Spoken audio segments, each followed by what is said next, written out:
السلام علیکم، میرے چینل میں خوش آمدید۔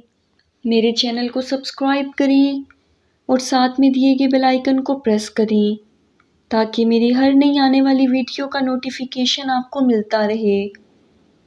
آج کی بات، یہ میں ہوں انسان، نہ میں خود پیدا ہوا نہ میں خود دفن ہو سکا، لیکن ساری زندگی میں اپنی میں رہا۔ میں نے یہ کیا، میں نے وہ کیا، میں یہ ہوں، میں وہ ہوں، لیکن آخر وہی بات آئی، وَمَا الْحَيَاةُ الدُّنْيَا إِلَّا مَتَاعُ الْغُرُورِ۔ یہ دنیا کی زندگی سوائے دھوکے کے سامان کے اور کچھ بھی نہیں۔ زندگی سے اتنا پیار نہ کرو، یہ کسی سے وفا نہیں کرتی۔ موت کو کبھی مت بھولو، یہ کسی کو دھوکہ نہیں دیتی۔ کہانی شروع کرتے ہیں۔ سیاہ بخت معاشرہ۔ امریکہ جیسے ملک میں اگر کوئی بیمار ہو جائے وہ ڈاکٹر کے پاس جاتا ہے۔ جب بیماری ٹھیک نہ ہو رہی ہو پھر ڈاکٹر چینج کیا جاتا ہے یا ڈاکٹر میڈیسن چینج کرتا ہے۔ پھر بھی اگر نہ بیماری ٹھیک ہو تو اسپیشلسٹ کو بلایا جاتا ہے، وہ علاج کرتا ہے۔ اگر پھر بھی ٹھیک نہ ہو تو ایک ڈاکٹرز کی ٹیم مشاورت کرتی ہے، اس بیماری پہ ریسرچ کرتی ہے جدید ٹیکنالوجی کی مدد سے، اس کی حقیقت جاننے کی کوشش کرتے ہیں۔ پھر مزید فزیشین کو مدعو کیا جاتا ہے، بیمار انسان کے پھر سے ٹیسٹ کیے جاتے ہیں، اور پھر ایک ڈاکٹرز کی ٹیم دن رات کی محنت کے بعد آخر بیماری کی جڑ پکڑ لیتی ہے اور سمجھ جاتے ہیں یہ کوئی اتنی بڑی بیماری نہیں تھی، بس ہماری سمجھ میں نہیں آ رہا تھا۔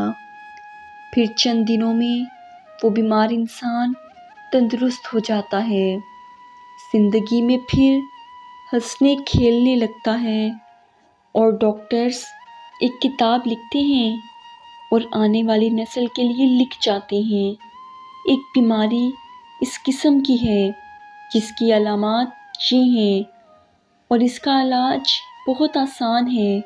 اس کے علاج کے لیے کون کون سی دعا مؤثر ہے۔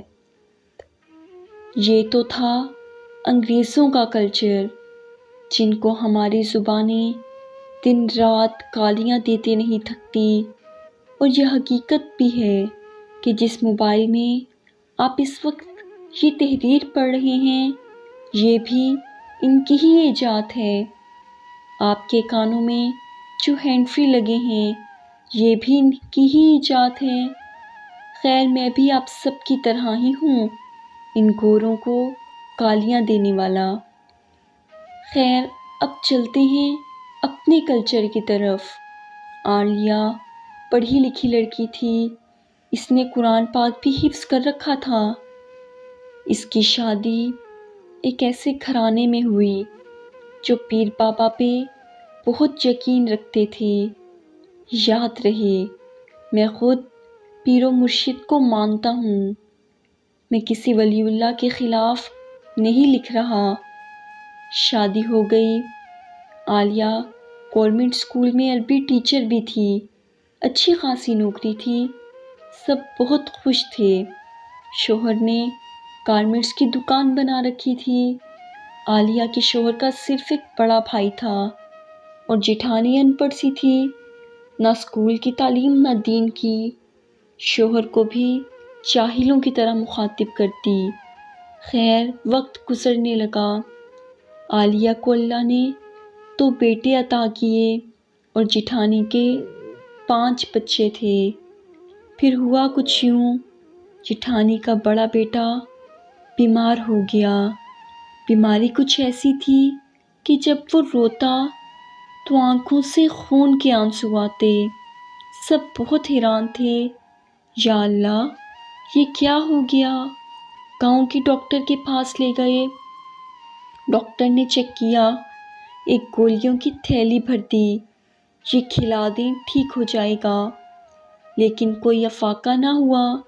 پھر دوسرے گاؤں کے مین بازار میں ایک ڈاکٹر آتا تھا، ایک BBS، اس کو چیک کروایا، اس نے معائنہ کیا، پھر کچھ ڈراپس لکھ دیے، لیکن پھر بھی کوئی افاقہ نہ ہوا۔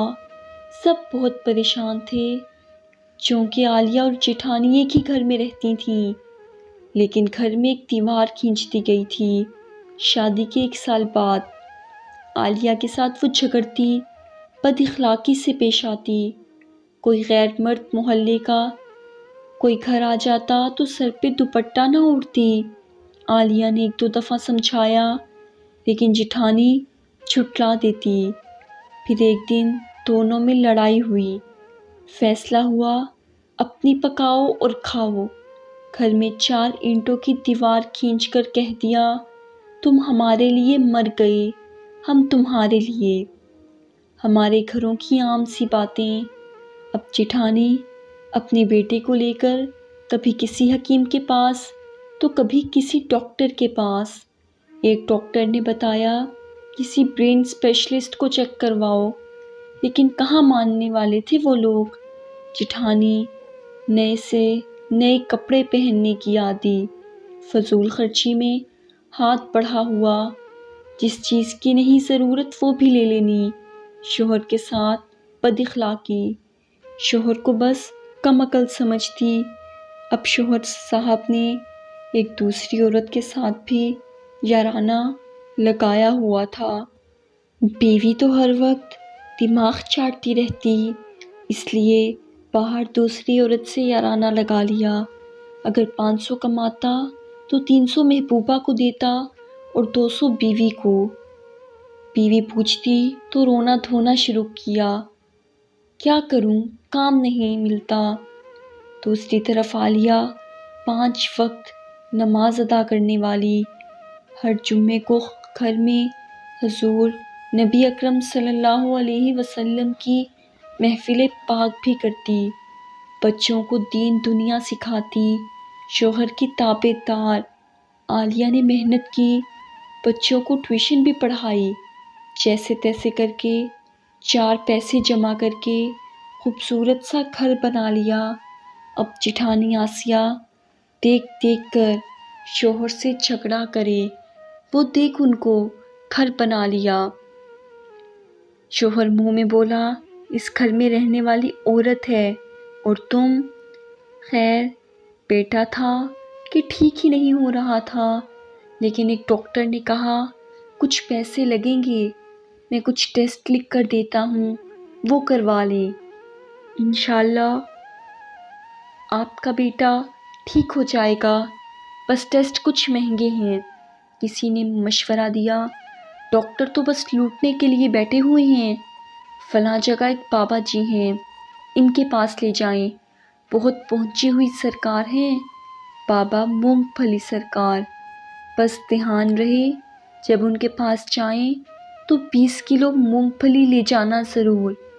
جیٹھانی آسیہ بیٹے کو شوہر کے ساتھ لیا، 2000 کی مونگ پھلی لی، بابا پاک کے پاس پہنچ گئے۔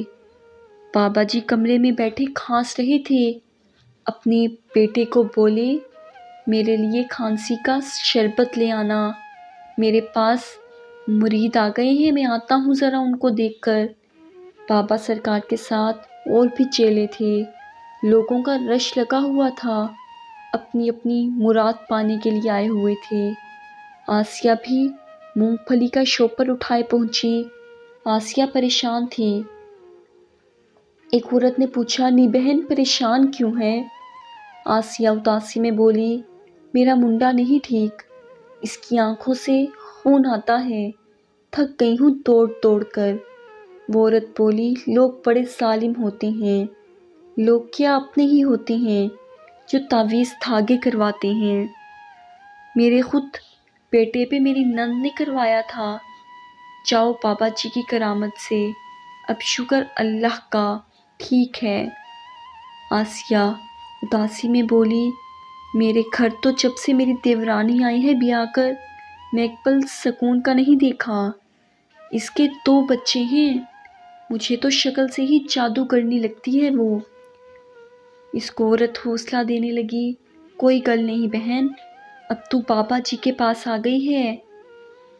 اب جو عورت آسیہ سے باتیں کر رہی تھی وہ بابا جی کی چیلی تھی۔ اس نے بابا جی کو بتایا، اس عورت کی دیورانی کے 2 بچے ہیں، ٹیچر ہے۔ خیر بابا جی پاس پہنچے، مونگ پھلی پیش کی۔ بابا جی نے پوچھا، ہاں بتا کیا ہوا، مسئلہ بتا اپنا۔ آسیہ نے بتایا، بابا جی میرے پتر کو دیکھیں، اس کی آنکھوں سے خون آتا ہے۔ بابا جی بولے، بس بچہ میں سمجھ گیا۔ زور سے کھانسنے لگے، آنکھیں بند کی، کچھ پڑھنے لگے، پھر آنکھیں کھولیں۔ تیرے بیٹے پہ بہت ظالمانہ جادو ہوا ہے، تم کچھ دن اور نہ آتی، بابا جی کے پاس تو بیٹے سے ہاتھ دھو بیٹھتی۔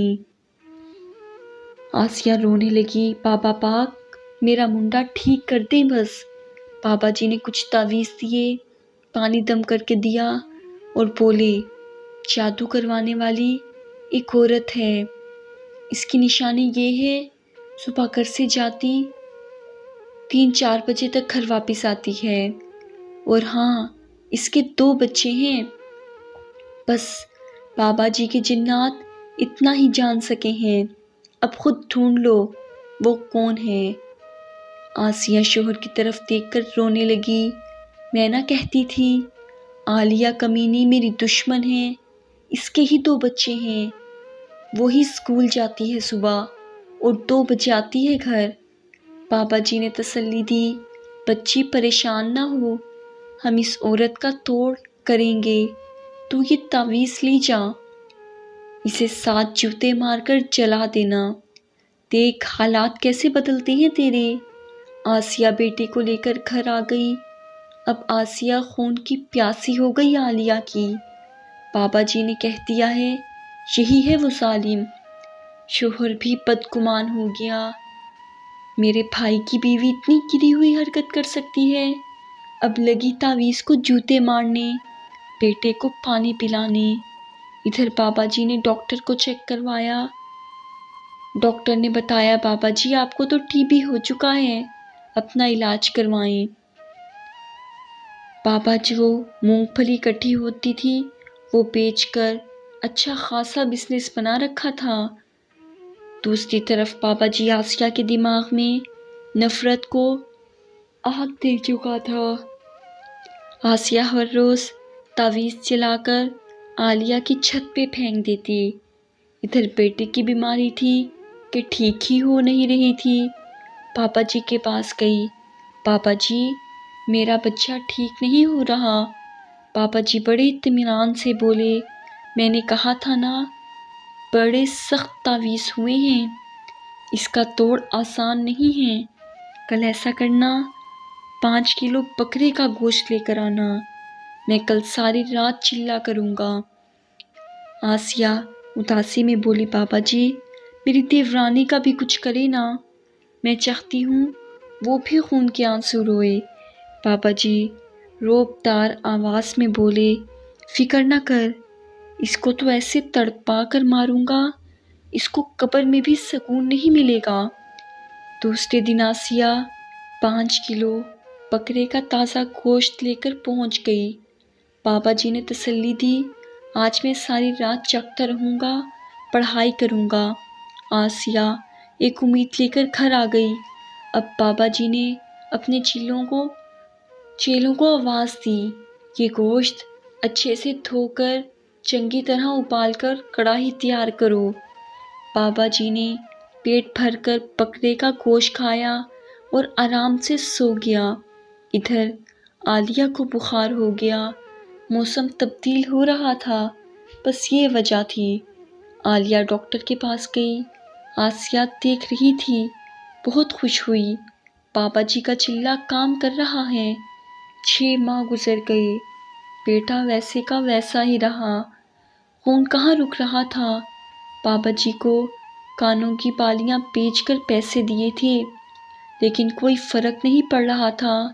پھر ایک دن کسی بات پہ عالیہ اور آسیہ کی پھر لڑائی ہو گئی۔ آسیہ تانے دینے لگی، تو نے میرے بچے پہ جادو کروایا ہے کافر عورت، میں تم کو جان سے مار دوں گی۔ عورتوں کی لڑائی مردوں تک پہنچ گئی، دونوں بھائی بھی لڑنے لگے۔ بڑا بھائی بولا، تیری بیوی نے میرے بچے پہ تعویذ کروائے ہیں، ہمیں مرشد پاک نے بتایا ہے۔ جھگڑا اس قدر بڑھ گیا ہے، دونوں بھائی لہو لہان ہو گئے لڑ لڑ کر۔ محلے والوں نے اللہ اللہ کر کے چھڑایا، معاملہ کچھ ٹھنڈا ہوا۔ عالیہ پریشان ہو گئی تھی، یہ سب کیا ہو رہا ہے؟ کیوں وہ لوگ بار بار کہہ رہے تھے تعویذ کروائے ہیں؟ دونوں بھائی ایک دوسرے کے خون کے پیاسے ہو گئے تھے۔ آسیہ گالیاں دینے لگی، خود گھر بنا لیا اور میرے شوہر کی کمائی پہ بھی جادو کروا دیا، بیچارے کو کام تک نہیں ملتا۔ اب کون بتاتا اس نے جو محبوبہ رکھی ہوئی ہے اصل جادو وہ ہے۔ عالیہ کا شوہر سمجھدار تھا، اس نے بڑے بھائی سے اطمینان سے بات کی، بھائی آپ کا بیٹا میرا بھی خون ہے، وہ ٹھیک نہیں ہو رہا تو ہم ایک دوسرے کے ساتھ کیوں لڑ رہے ہیں؟ ہم کسی اچھے ڈاکٹر کو ایک بار چیک کروا لیتے ہیں۔ بھائی کو پیار سے سمجھایا، پاؤں پکڑے، خیر آخر ایک اسپیشلسٹ کے پاس لے گئے۔ ادھر بابا مرشد اسی ہسپتال ICU میں پڑے ہوئے تھے، TB کی وجہ سے پھیپھڑے ختم ہو چکے تھے، موت کے قریب تھے بابا۔ ڈاکٹر نے بیٹے کا معائنہ کیا، کچھ ٹیسٹ کروانے کا کہا، پھر افسردگی میں بتایا آپ کے بچے کے معدے میں السر ہے، جگر بھی ٹھیک نہیں اور دماغ کی ایک وین ڈیمیج ہے۔ آپ کہاں تھے ابھی تک؟ آپ نے کیوں کسی اسپیشلسٹ سے چیک نہیں کروایا تھا؟ آپ کے بچے کو ہیپاٹائٹس C بھی ہو چکا ہے۔ آسیہ بھی پاس کھڑی تھی، بیٹے کو سینے لگا کر رونے لگی، ہمیں ایک بابا مرشد نے بتایا تھا جادو ہوا ہے۔ ڈاکٹر غصے سے چلا کر بولا، کاش آپ جہالت سے نکل کر کسی اسپیشلسٹ کو چیک کروا لیتے۔ اب آپ کے بچے کا علاج صرف امریکہ میں ممکن ہے، جس کی لاگت 1 کروڑ روپے ہے، اور پھر جو خدا کو منظور تھا۔ کچھ دن بعد بیٹا فوت ہو گیا، بابا مرشد بھی مر گیا TB سے۔ بابا مرشد کے چیلوں نے بابا کا مزار بنا لیا، چڑھاوے چڑھنے لگے۔ زندہ بابا لاکھ کا تھا، مردہ کروڑوں کا ہو گیا۔ جہالت مزار پہ منتیں مانگنے لگی۔